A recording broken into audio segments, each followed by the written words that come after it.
Alright everyone, so in today's video I want to talk about a very common objection non-vegans use, and the fact that I see so many vegans handle this the wrong way in their response. I use the word objection, but in reality it's an excuse, and there's something vegans are constantly doing here that actually panders to this excuse and in some sense almost justifies the behaviour of people who support the dairy industry. What I'm talking about is when non-vegans say the classic, "I just can't give up cheese," and vegans respond with a little something like this.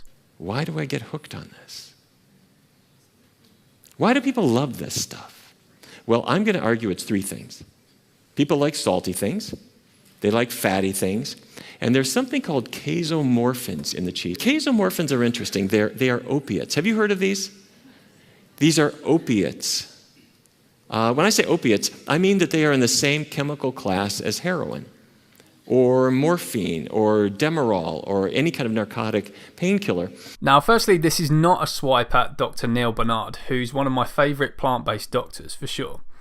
But vegans really shouldn't be using this kind of thing as a response to so-called cheese lovers, and I'll tell you why. Essentially, by responding to a non-vegan who says they can't give up cheese, by telling them that it has addictive opiate properties similar to heroin, you're just legitimising the idea that they have some sort of physical addiction to this crap and that it can't actually be very easily overcome. Newsflash, it can. It's not like heroin, it's just not. Does cheese have opiate properties? Sure. But let's face it, it's nowhere near the level of any hard drug like heroin, and all it takes to overcome one's habit of eating cheese is ethics. You don't need to go to fucking rehab or something in order to stop eating cheese.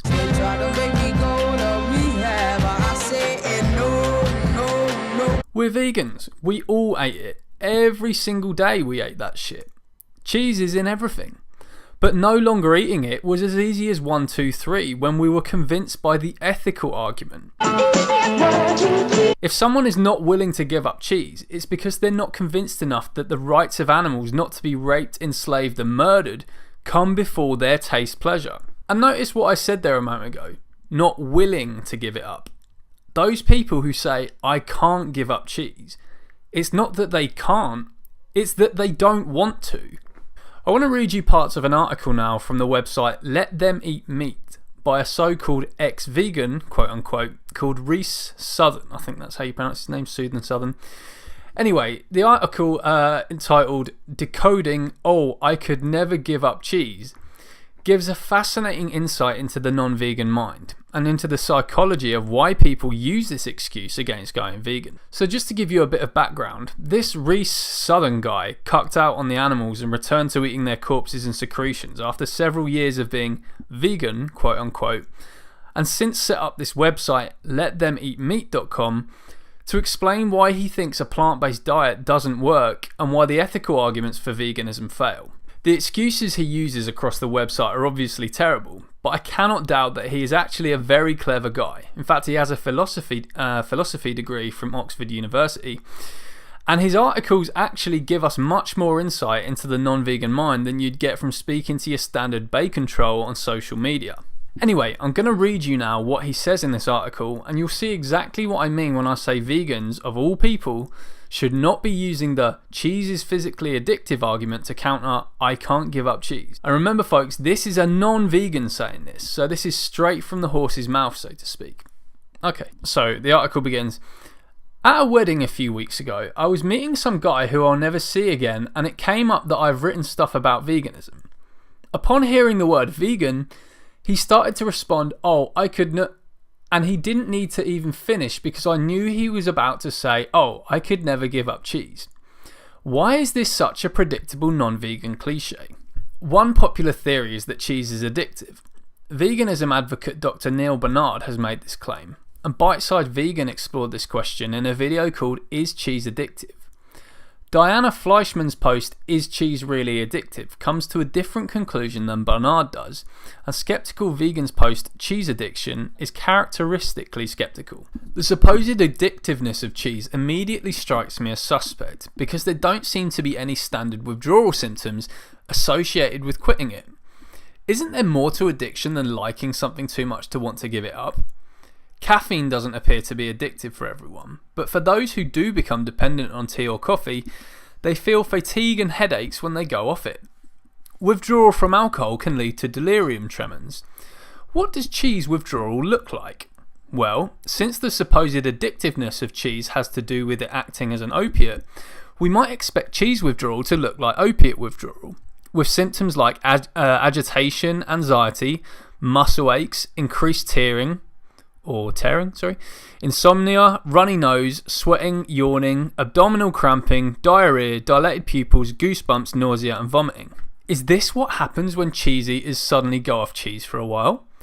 I'm sure there are some anecdotal reports of this kind of thing, but I would expect to hear more of them, especially since cheese is so popular. Or maybe withdrawal is not a necessary aspect of overcoming addiction. An addiction just means a heavy reliance on something, or cravings. In that case, cheese could be addictive in the same way that tahini was addictive for me when I used it just about every day I cooked for myself. It seems to me that this is just cheese or tahini acting as a culinary crutch, something you can throw on food to instantly make it taste better and be more filling. But if we use addictive loosely, then sure, this could be an addiction. I think one of the reasons that cheese is addictive has become such a popular belief amongst vegans is that it helps explain the bizarre fact that some people can encounter the vegan message and still not go vegan. To these vegans, "Oh, I could never give up cheese" sounds something like, "Nothing could ever make me give up cheese," because they're hearing it from their own perspective that sees veganism as really meaningful, or an ethical obligation, or as offering an obvious and huge benefit to animals. What could be more compelling than veganism? Quite possibly nothing. So if someone knows about veganism and sticks with cheese instead, they must be hooked senseless. "Oh, I could never give up cheese" shouldn't be taken literally, because most people who say it could give up cheese if they found out they were allergic, or their taste buds changed and they started to find it disgusting. They stopped being able to afford it, or they lived in a time or place where there was no access to dairy. What they're really saying is this: "Oh, I could never give up something that I really enjoy for an abstract ideal that I have no emotional or intellectual connection to," with cheese acting as the most obvious mascot for desirable foods that veganism demands we give up. In other words, it's not that the pull of cheese is overwhelmingly strong. It's that for these non-vegans, the pull of veganism is pitifully weak. Veganism seems less meaningful to them than cheese is delicious. It's difficult for many vegans to see it this way because for them the pull of veganism is so strong. If they're vegan for ethical reasons, they might see veganism as an obligation of some sort, as a way to give their lives more meaning, or as an ethical obligation. Some vegans even think that veganism is not a sacrifice because they get so much out of it personally. That's why it can be hard for some vegans to understand people who hear about veganism and immediately intuit that they would not find veganism meaningful, and thus that it would mean giving up a lot for no tangible benefits that they could ever see. So in conclusion, let's stop pandering to this argument. As this ex-vegan quote-unquote Rhys Southern says himself, it's not that people can't give up cheese, it's just that they don't want to, because they feel the arguments for veganism are just too weak. Let's step up our game when it comes to the outreach side of things and make our conversations with non-vegans more impactful.